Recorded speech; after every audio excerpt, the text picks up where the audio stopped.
এদিকে কামালা হ্যারিসকে উগ্র বাম পাগল বলে অভিহিত করেছেন রিপাবলিকান পার্টির প্রার্থী ডোনাল্ড ট্রাম্প।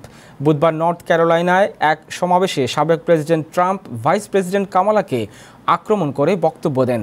বাইডেন সরে দাঁড়ানোয় আগামী নভেম্বরে অনুষ্ঠেয় প্রেসিডেন্ট নির্বাচনে কামালাই হচ্ছেন ক্ষমতাসীন ডেমোক্রেটিক পার্টির প্রেসিডেন্ট পদপ্রার্থী। প্রেসিডেন্ট নির্বাচনে ডেমোক্রেটিক পার্টির সম্ভাব্য প্রার্থী কমলা হ্যারিসকে তীব্র আক্রমণ করেছেন রিপাবলিকান পার্টির প্রার্থী ডোনাল্ড ট্রাম্প। তিনি কমলাকে উগ্র বাম পাগল বলে অভিহিত করেছেন। বুধবার নর্থ ক্যারোলাইনায় সমাবেশ করেন সাবেক প্রেসিডেন্ট ডোনাল্ড ট্রাম্প। এই সমাবেশেই তিনি তার সম্ভাব্য নতুন নির্বাচনী প্রতিপক্ষ বর্তমান ভাইস প্রেসিডেন্ট কমলাকে আক্রমণ করে বক্তব্য দিলেন। গত রোববার বর্তমান প্রেসিডেন্ট জো বাইডেন আগামী নির্বাচনে প্রতিদ্বন্দ্বিতা থেকে সরে দাঁড়ানোর ঘোষণা দেন। একই সঙ্গে তিনি তার দল ডেমোক্রেটিক পার্টির সম্ভাব্য প্রার্থী হিসেবে কমলার প্রতি সমর্থন জানান। বাইডেন সরে দাঁড়ানোয় আগামী নভেম্বরে অনুষ্ঠেয় প্রেসিডেন্ট নির্বাচনে কমলাই কার্যত ক্ষমতাসীন ডেমোক্রেটিক পার্টির প্রার্থী।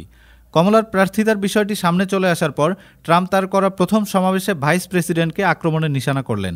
কমলাকে উদ্দেশ্য করে ট্রাম্প বলেন, তিনি একজন উগ্র বাম পাগল, যিনি কখনো নির্বাচিত হলে তাদের দেশকে ধ্বংস করে দেবেন। রিপাবলিকান পার্টির প্রার্থী বলেন, তারা সেটি তা হতে দেবেন না। ট্রাম্প নিয়মিতভাবে তার বিরোধীদের আক্রমণের ক্ষেত্রে অপমানজনক ভাষা ব্যবহার করেন। ট্রাম্প বুধবারের সমাবেশে এই বিষয়টি স্পষ্ট করে দিয়েছেন যে তিনি নমনীয় হচ্ছেন না।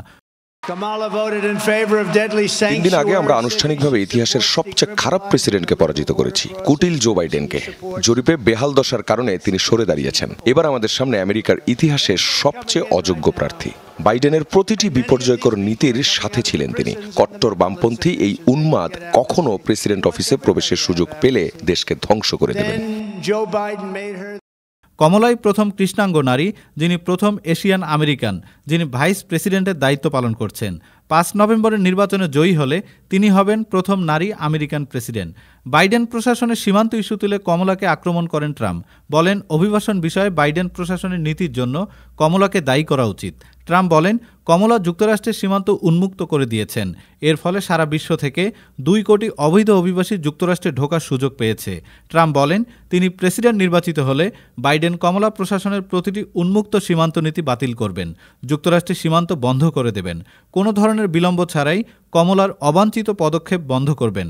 গর্ভপাত বিষয়ে কমলার অবস্থান নিয়েও তাকে আক্রমণ করেন ট্রাম্প। তিনি দাবি করেন, 8ম ও 9ম মাসেও গর্ভপাতের পক্ষে কমলা, তিনি শিশু হত্যার পক্ষে।